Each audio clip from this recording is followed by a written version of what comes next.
काल मी बनवलं होतं आंब्याचं लोणचं आणि आज बनवायची होती मला आंब्याची शाक, म्हणून मी कैऱ्या कट करायला घेतल्या.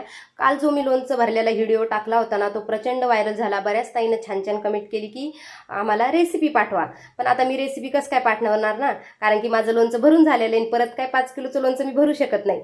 तरी मी तुमच्यासाठी ना, माझ्या एखाद्या मैत्रिणीचं लोणचं भरायचं काम चालू असलं ना, तर मी ती रेसिपी शूट करून तुमच्यापर्यंत जरूर पाठवीन. तर तुम्हाला थोडासा धीर धरावा लागेल, कारण की आता कोण कधी लोणचं भरण सांगता नाही येत.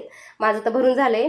आणि प्रमाण जर मी तुम्हाला सांगायला गेले तर व्हिडिओ खूप छोटा होतो, याच्यामध्ये मी तुम्हाला प्रमाण बी सांगू शकत नाही. त्याच्यामुळे तुम्ही माझा हाच व्हिडिओ एन्जॉय करा. चला तर आज ना म्हटलं आंब्याची शाक बनवू, मस्त छान लग्नामध्ये पंक्तीमध्ये बनवतात ना तशी. तर मी तर आंबे वगैरे कट केले आणि आज होता माझा गुरुवार. तर मला जायचं होतं केंद्रामध्ये, कारण की जसं मी पारायणला बसले होते तसं मी केंद्रामध्ये गेलेच नाही, जाणंच झालं नाही. पारायण संपल्याच्या नंतर घरातली जे आवरावर होती मी ती आवरली, कारण की त्यानंतर जायचं होतं मला गावाला. आणि मला माहीत होतं गावाला जर गेलं तर आपले 10-15 दिवस मोडणारे, तर म्हणून मी घरात बरंच काहीतरी आवरून ठेवलं होतं. मग त्यानंतर मी गावाला गेले, तिथून आले आणि आज होता माझा गुरुवार.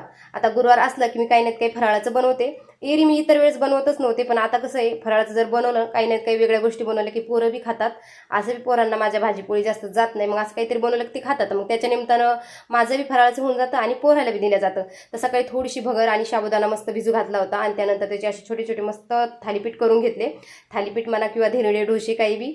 तर तेच माझ्या समर्थाला दिला अर्धा अर्धा का होईना त्याने खाल्ला. त्यानंतर श्रद्धानं खाल्ला, मी बी खाल्ला. संध्याकाळच्या टायमाला आम्ही गेलो होतो केंद्रामध्ये दर्शनासाठी.